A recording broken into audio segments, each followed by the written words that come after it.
Bonjour Pierre, je viens aujourd'hui vers toi pour permettre à nos internautes, à ceux qui visitent Serial Rêveur, de pouvoir avoir un petit soutien, une manière peut-être de mieux vivre le confinement. Et pour bien vivre quelque chose, je pense qu'il faut surtout bien le comprendre.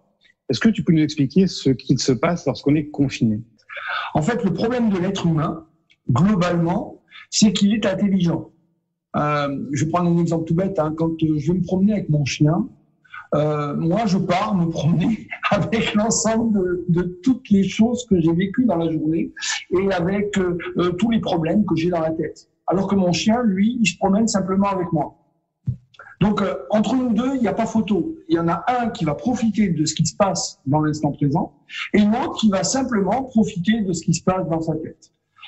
Le problème, quand on est en confinement, c'est qu'il ne se passe pas beaucoup de choses à l'extérieur de nous qu'on n'a pas provoquées. Donc, on se retrouve, la plupart du temps, prisonnier de notre tête et prisonnier de notre, soit des idées passées, soit du futur, mais rarement au présent.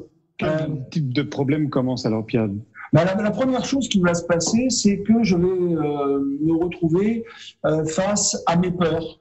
Alors, la première peur, bien sûr, la peur de la mort, la peur de m'ennuyer, la peur. Il y en a des peurs qui peuvent rejaillir.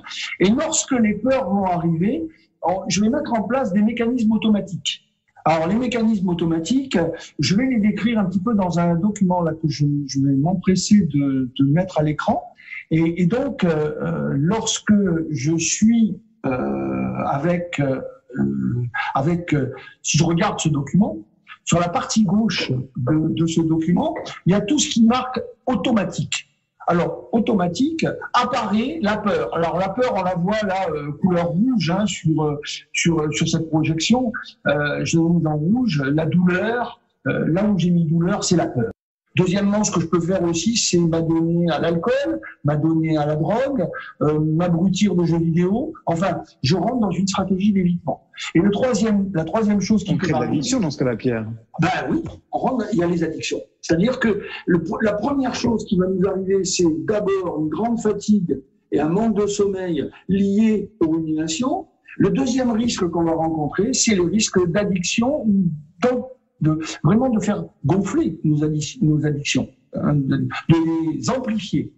Si vous regardez bien le schéma, vous allez vous apercevoir que les opérations de lutte et les opérations d'évitement sont deux opérations qui augmentent la douleur. Alors bon, on pourra peut-être revenir à une autre vidéo sur la différence entre la douleur et la souffrance, mais à partir de ce moment-là, je fais augmenter globalement ma souffrance. Le troisième point, c'est la résignation. C'est-à-dire que à partir du moment où je m'aperçois que mes stratégies mises en place, la lutte et l'évitement ne fonctionnent pas, je vais me résigner. Et là, je peux rentrer dans la déprime, voire la dépression. Serial Rêveur, quelqu'un pour qui les plus belles victoires sont celles qu'il gagne sur lui-même.